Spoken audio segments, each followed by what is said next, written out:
హెచ్చరిక, దైవజనుని హెచ్చరిక. ఇంత గొప్ప రక్షణ మనం అలక్ష్యము చేసేందుల దేవుని ఎలాగూ తప్పించుకుంటాం? ఇదే అనుకూలమైన సమయము, ఇదే రక్షణ ధర్మం. గెట్ టుగెదర్లకు వచ్చి హాజరైన వాళ్ళు రక్షించబడకుండా వెళ్ళిపోతుంటే నన్ను అడుగుతాడని భయం నాకు దేవుడు లెక్క.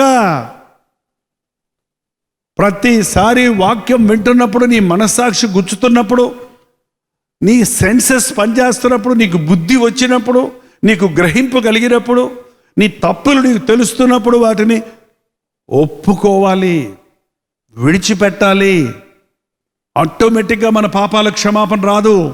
మన పాపములను మనము ఒప్పుకున్న ఎడల, అనుకొని కూర్చుంటే తప్పైన కుమారుడికి రక్షణ అనుభవం వచ్చేది కాదు, తండ్రింటికి చేరేవాడు కాదు.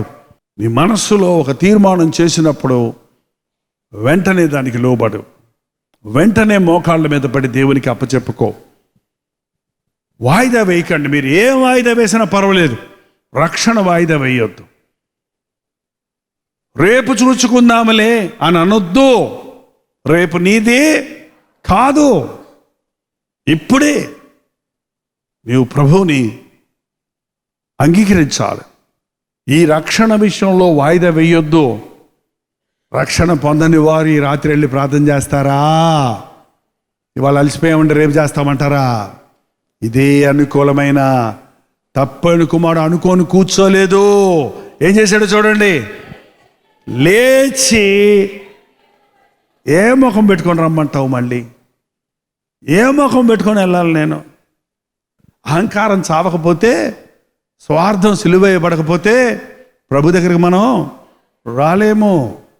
ఏమన్నా పర్వాలే. మా నాన్న, అసలు మా నాన్న దగ్గరికి ఎందుకు వస్తానంటున్నాడు?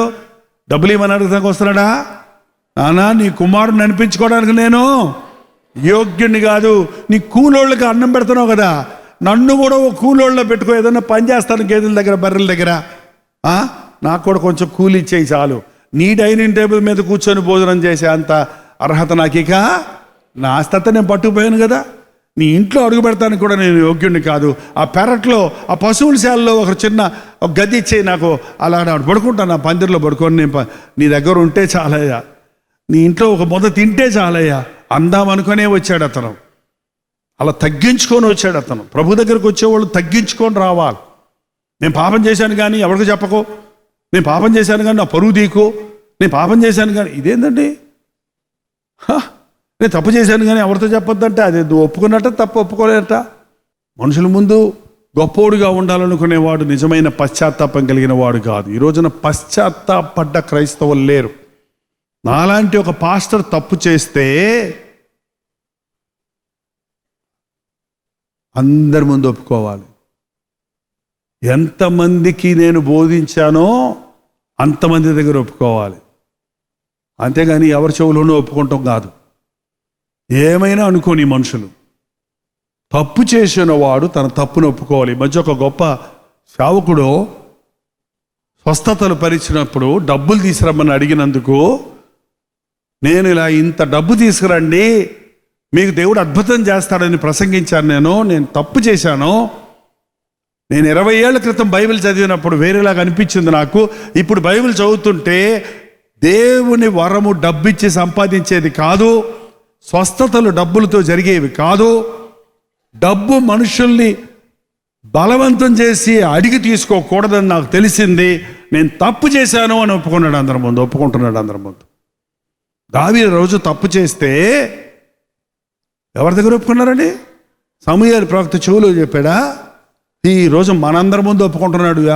కీర్తన 51 చదివితే ఈ రోజున మనుషులకి తప్పు చేసేటప్పుడు లేని సిగ్గు తప్పు ఒప్పుకునేటప్పుడు ఎందుకు వస్తుంది?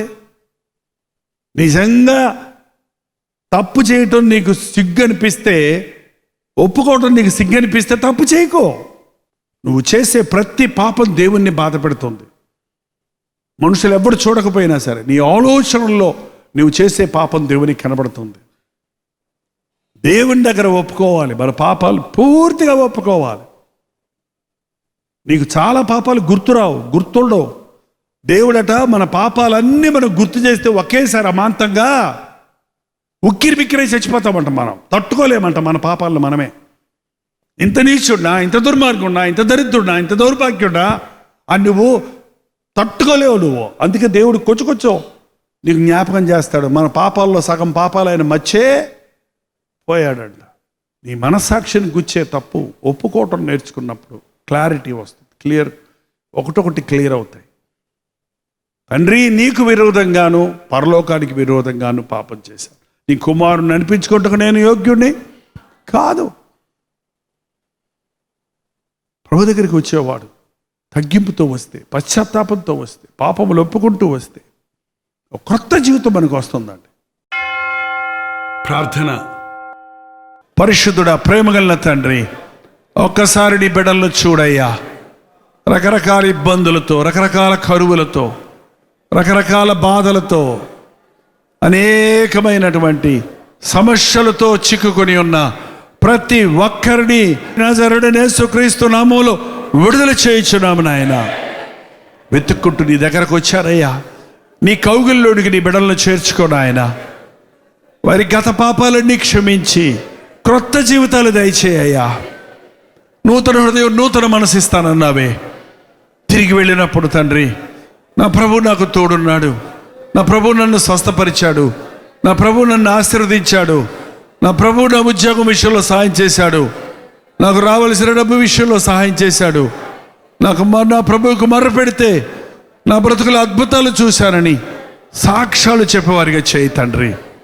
సాతాను కట్టులో ఉన్న ప్రతి ఒక్కరిని నజరేయుడైన యేసుక్రీస్తు నామములో విడుదల చేయించున్నామయ్యా. ఏ ఆశతో, ఏ కోరికతో, ఏ బాధతో, ఏ అవసరతతో నీ దగ్గరికి వచ్చినారో వాటన్నిటినీ నీవు విన్నావని, చూశావని, ఎరుగున్నావని, స్వస్థపరిచావని విశ్వసిస్తున్నాం.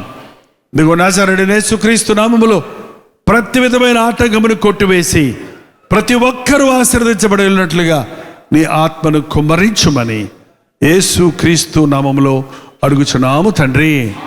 మన తండ్రి అయిన దేవుని యొక్క ప్రేమయు, కుమారుడైన క్రీస్తు యొక్క కృపయు, ఆదరణకర్త అయిన పరిశుద్ధాత్మ యొక్క సహవాసము కూడి వచ్చిన మనందరికీ ఇప్పుడును సదాకాలము తోడై ఉండునుగాక.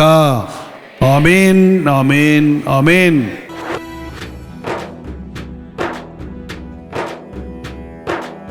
నిక్కమురా లోకం చెడ్డదిరా,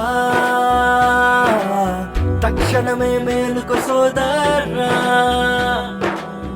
ఈ లోకపు పాపపు చీకటిలో నీలోనే వెలుగును చూపుమురా. నిక్కమురా లోకం చెడ్డదిరా, తక్షణమే మేలుకు సోదరా. ఈ లోకపు పాపపు చీకటిలో నీలోనే వెలుగును చూపుమురా, నీలోనే వెలుగును చూపుమురా.